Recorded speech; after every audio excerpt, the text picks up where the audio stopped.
voici sur le lancement de notre premier template. Donc mon premier template, souvenez-vous, il a été défini ici, dans le folder mon premier template, mon application web, et c'est ici l'ensemble des étapes que l'on a fait. On va rajouter une équipe ici que l'on n'avait pas mis, que l'on va pouvoir mettre dans Team et Permissions. On va faire Team Manager, voilà. Et dans Manager, pour l'instant, je n'ai que mon user admin, voilà.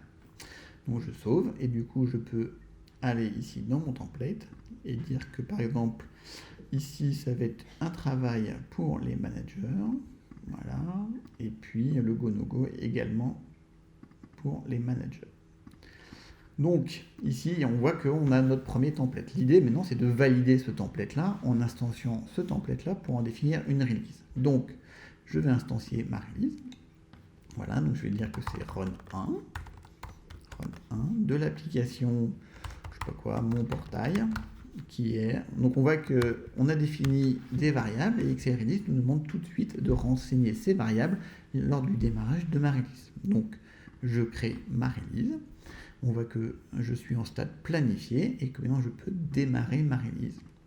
Et le démarrage de ma release me dit qu'il faut lancer le build final de l'application Mon Portail en version 12.3. Donc là, c'est la vue manager, release manager. Maintenant, l'idée, c'est d'aller dans My Task pour retrouver l'ensemble des tâches, puisqu'on est sur un workflow ici purement humain. Donc l'idée, c'est d'aller dans My Task et de retrouver ici, alors soit dans ce portail-là, soit à travers mail, l'ensemble des actions qui sont à faire. Donc là, on voit que la team dev est associée, cette tâche-là est associée à l'équipe de dev. Et donc là, je peux me l'associer, voilà, parce que je fais partie de l'équipe de dev. Je peux ouvrir en disant se connecter à Jenkins et lancer le job mon portail. Donc je me connecte dans Jenkins, je fais le travail et je fais complete et je fais par exemple mais le job ici, donc c'était le job numéro 1, 2, 3. Voilà. Maintenant il faut déployer la version 12.3 en intégration. Donc comme je fais partie, je peux récupérer et je fais facile avec Excel Deploy. Voilà. Du coup, les managers, dès que c'est terminé, sont prévenus et il faut prévenir la prod que la version 12.3 arrive. Donc, je me l'assigne parce que je fais partie de l'équipe des managers et je fais que j'ai fait le change request, numéro, blablabla, que j'ai créé dans mon outil d'ITSM favori. Ensuite, on voit que les ops sont prévenus avec l'équipe tester run, dans laquelle je vais pouvoir effectivement dire que je veux déployer la version en test. Voilà, donc j'ai déployé sur test 4. Test 4, l'environnement test 4, c'est pas mal. Voilà, et l'équipe de perf, de test, est maintenant notifiée qu'il faut faire des tests de perf. Donc on voit que XRI va permettre de commencer à lier l'ensemble des actions. Si je reviens du point de vue des releases, qu'est-ce que je vois? Je vois que Run 1 est en phase de test, qu'elle est démarrée. Tout va bien. Si je clique ici, j'ai même que le dev est terminé, que les tests sont en cours et que les phases de prod et pré-prod sont toujours planifiées.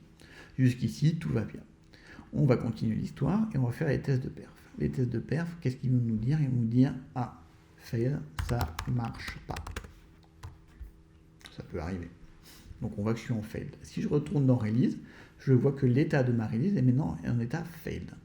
Donc en tant que gestionnaire de la release ou responsable de la release, je peux cliquer dessus et je vois que on a différentes actions qui ont été faites. Et ces différentes actions, j'ai même le temps qui a été fait, je vois qui l'a fait, quel user et à quelle heure. Et donc en tant que responsable de la release ou admin de la release, je peux dire bah ça marche pas, donc on va dire insiste un peu. Voilà, donc on retourne en run. Donc là la personne peut récupérer et va toujours fail et dire proxy error. Donc en tant que release manager, je suis toujours en fail. Donc qu'est-ce que je peux dire? Bah je peux continuer cette histoire. Mais ce que je peux également dire, c'est que, je peux faire un restart, de dire bah, peut-être qu'on a mal déployé, donc on va redéployer, on va relancer la phase de test. Voilà, et la relancer. Donc du coup, on redemande à l'équipe de redéployer. Ou on peut faire un abort pour dire que version incomplète. Et du coup, ma release ici est complètement annulée.